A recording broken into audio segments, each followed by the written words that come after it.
আজকে আমরা মার্কেটের মধ্যে নিফটির মধ্যে 22 পয়েন্ট ওপরে ক্লোজ পেয়েছি এবং ব্যাংক নিফটিতে সেখানে আমরা নেগেটিভ ক্লোজিং পেয়েছি, যেটা হচ্ছে 62 পয়েন্ট নিচে ক্লোজিং পেয়েছি। সেক্ষেত্রে আমরা যদি মিড ক্যাপ এবং স্মল ক্যাপ ইন্ডেক্সকে দেখি, সেখানে একটা ফ্ল্যাট টু পজিটিভে মিড ক্যাপ ইন্ডেক্স ক্লোজ হয়েছে আর small cap index flat to নেগেটিভে ক্লোজ হয়েছে।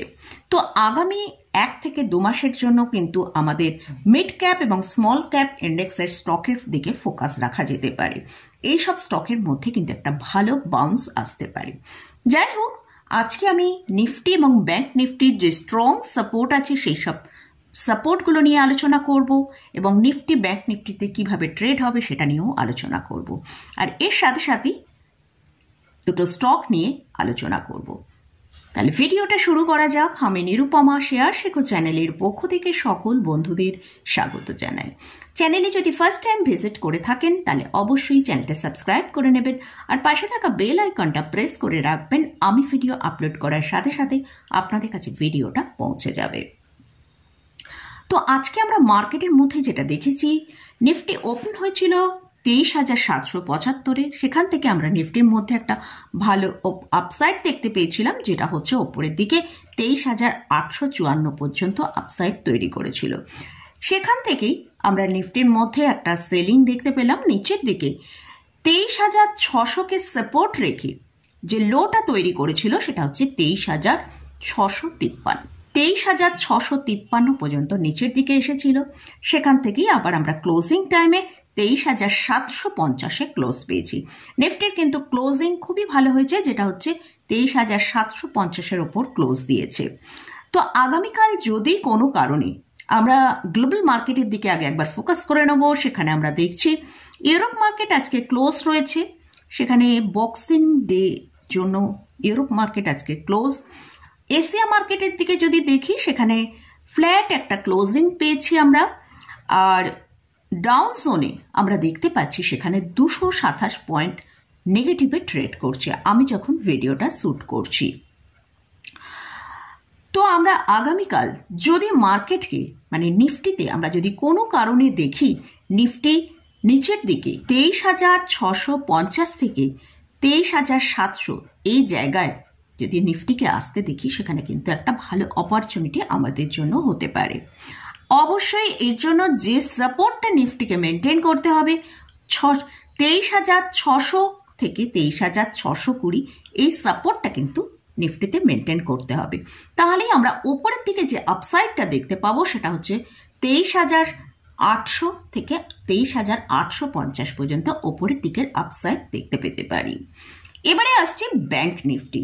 ব্যাংক নিফটি আজকে কিন্তু আপসাইড ভালো দেখিয়েছিল, যেটা হচ্ছে 51,740 পর্যন্ত আপসাইড দেখিয়েছিল। কিন্তু ক্লোজিং টাইমে আমরা ব্যাংক নিফটির মধ্যে একটা ভালো নেগেটিভ দেখি। 51,170-এ ব্যাংক নিফটি ক্লোজ হয়েছে, যেটা 62 পয়েন্ট নিচে। আজকে ব্যাংক নিফটি যে লোটা তৈরি করেছিল 50,951। তো ব্যাংক নিফটির জন্য এখন যেটা স্ট্রং সাপোর্টের কাজ করছে সেটা হচ্ছে 50,900। যদি 50,900 নিচে যায় তাহলে ব্যাংক নিফটির মধ্যে একটা ভালো সেলিং আসতে পারে, যেটা নিচের দিকে 50,600 পর্যন্ত নিচে আসতে পারে। আর যদি ব্যাংক নিফটি 51,000-এর ওপরে ট্রেড করতে থাকে তাহলে ব্যাংক নিফটির জন্য ওপরের দিকে আপসাইড আমরা 51,750 থেকে 51,800 পর্যন্ত ওপরের দিকে আপসাইড দেখতে পেতে পারি। এটা গেল নিফটি এবং ব্যাংক নিফটি নিয়ে আলোচনা করলাম। এবারে দুটো স্টক নিয়ে ডিসকাস করছি। এই দুটো স্টকই কিন্তু ডাউন ট্রেন্ডে চলছে। এই স্টকগুলো সম্পর্কে আপনারা আলোচনা করতে বলেছেন, তাই জন্য স্টকগুলো নিয়ে আলোচনা করছি। ফার্স্ট যে স্টকটা নিয়ে আলোচনা করছি সেটা হচ্ছে আরতি ইন্ডাস্ট্রিজ। এই স্টকটা এটা মিড ক্যাপ ক্যাটাগরি স্টক। এটা কারেন্ট প্রাইস চলছে 413 টাকা। এই স্টকের লাস্ট 5 ইয়ার্সে আমরা দেখছি 62%-এরও বেশি ডিক্লাইন দেখিয়েছে এবং লাস্ট 1 ইয়ারে দেখছি 44% ডিক্লাইন দেখিয়েছে। এটা একটা কেমিক্যাল সেক্টরে বিলং করে। যেহেতু কেমিক্যাল সেক্টর আন্ডার পারফর্ম করছে, তাই জন্যই কিন্তু আমরা ম্যাক্সিমাম কেমিক্যাল স্টকের মধ্যেই কিন্তু ডিক্লাইন দেখতে পাচ্ছি। আমরা যদি কেমিক্যাল সেক্টরের চার্ট ওপেন করি, সেখানে আমরা দেখতে পাচ্ছি হাই করেছিল ৭,৫০০-র কাছে, এখন সেটাই সেখান থেকেই ডিক্লাইন করে আমরা দেখছি ৫,০৬৯-এর কাছে ট্রেড করছে। তাই কিন্তু আমরা কেমিক্যাল সেক্টরের ভেতর সেরকমভাবে পারফরমেন্স দেখতে পাচ্ছি না।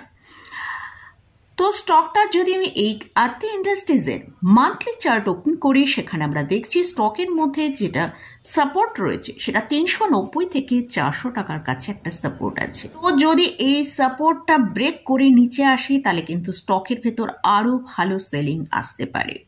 আর যদি এই সাপোর্টটা মেনটেন করতে পারে এবং স্টকটা যদি ৪৩০ টাকার ওপর ট্রেড করতে পারে, তাহলে স্টকের মধ্যে আমরা একটা আপসাইড দেখতে পারি, যেটা ৪৫৩ থেকে ৪৭৫ টাকা পর্যন্ত। লাস্ট যে স্টকটা নিয়ে ডিসকাস করছি সেটা হচ্ছে টাটা মোটর। এই স্টকটার কারেন্ট প্রাইস চলছে ৭৪১ টাকা ৫০ পয়সা। এই স্টকটা লাস্ট 5 মান্থে তার হায়ার প্রাইস যেটা তৈরি করেছিল ১১৭৬ টাকা, সেখান থেকে 38% ডিক্লাইন দেখিয়েছে, অর্থাৎ ৭২২ টাকা পর্যন্ত লো তৈরি করেছে। তো এই স্টকের জন্য এখন যেটা সাপোর্ট রয়েছে সেটা হচ্ছে ৭০০ থেকে ৭১০ টাকা। যদি ৭০০ থেকে ৭১০ টাকা এটাকে ব্রেক করে, তাহলে স্টকটা কিন্তু বেশ অনেকটা নিচে আসতে পারে। কিন্তু যদি এখানে সাপোর্টটা মেনটেন করতে পারে এবং স্টকটা যদি ৭৫০ টাকার উপর ক্লোজিং দিতে পারে, তাহলে কিন্তু স্টকের ভেতরে একটা ভালো আপসাইড আসতে পারে আগামী 2 থেকে 3 মাসের মধ্যে, যেটা হচ্ছে ৮২০ থেকে ৮৪০ টাকা পর্যন্ত।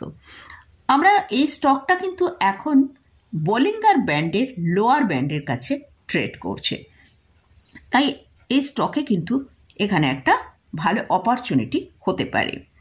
তো এই দুটো স্টক নিয়ে ডিসকাস করলাম। এই স্টকগুলো কিন্তু কোনো বাই রেকমেন্ডেশন নেই, আপনারা এই স্টক সম্পর্কে আলোচনা করতে বলেছেন, সেই জন্যই এই স্টকগুলো নিয়ে আলোচনা করেছি। স্টক বা ইন্ডেক্স কোথাও কোনো বাই পজিশন নিতে গেলে অবশ্যই তার আগে ভালো করে চার্ট অ্যানালিসিস করে নিয়ে তারপরই বাই করবেন। স্টকে বা ইন্ডেক্সে কোথাও কোনো বাই রেকমেন্ডেশন আমি করছি না। তো মোটামুটি আজকের মতন ভিডিওটা এখানেই শেষ করছি। ভিডিওটা যদি ভালো লাগে অবশ্যই লাইক করবেন, শেয়ার করবেন, সাবস্ক্রাইব করবেন। ধন্যবাদ।